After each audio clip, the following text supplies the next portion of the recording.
With the beta now almost finished and the majority of the internet either over the moon, thoroughly confused or downright angry at Star Wars Battlefront's beta, perhaps it's time we objectively look at whether this game is right for you.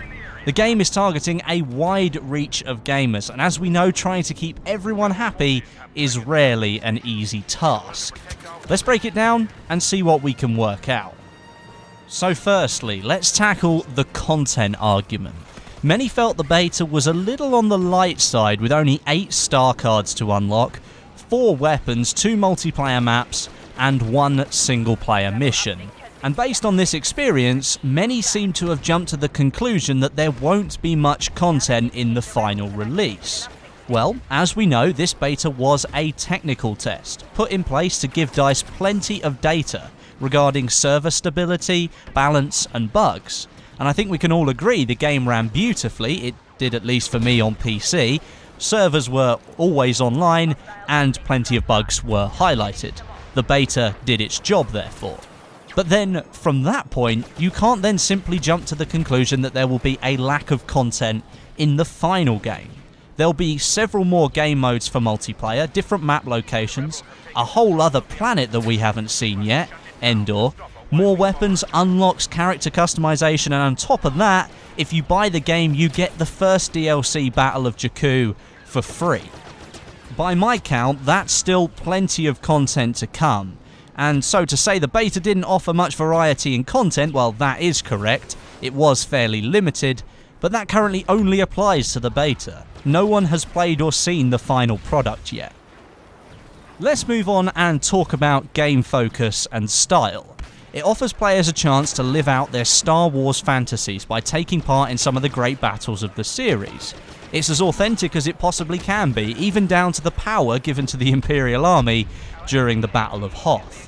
It'll appeal to those long-time Star Wars fans at first glance, someone who loves the films. They wouldn't even think twice about skipping out on this game.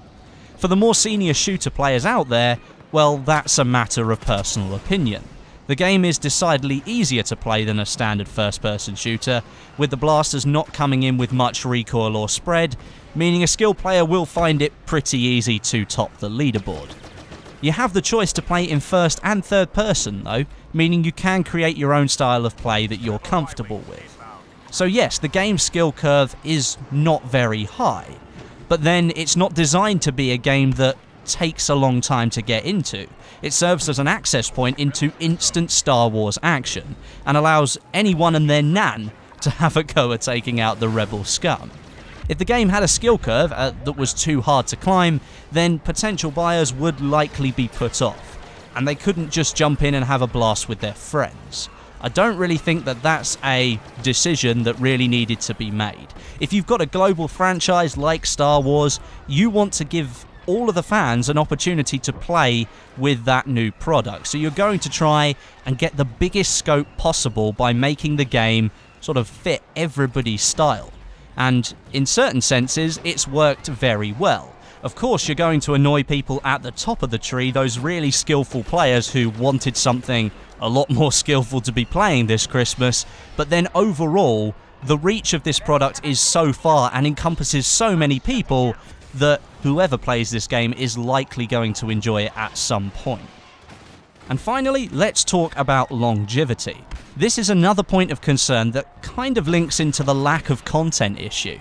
Due to the wider audience that DICE and LucasArts are trying to target, diluting the skill curve to a point where anyone can pick up the game and play it without issue, there's a feeling out there that this would lead to people becoming bored of the game quicker than they expected to.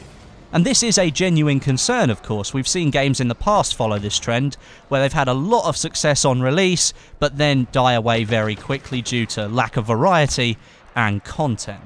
In this respect, however, again, you have to consider who this game is being targeted at.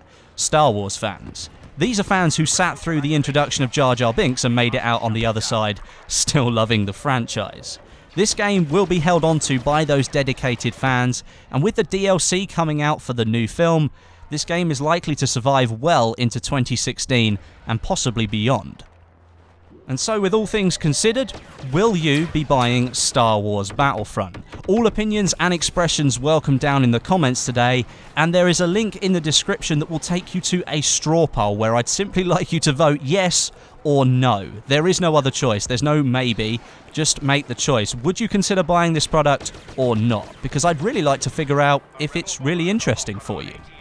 I've seen some comment sections get pretty heated about this game, maybe even a little bit ranty as well. That's not the point here. Opinions are good and they help drive conversation. So if you've got something to say, put it down below and let's have a good conversation about this game. I'd really like to get your opinions today. But thanks very much for watching. I hope you enjoyed it.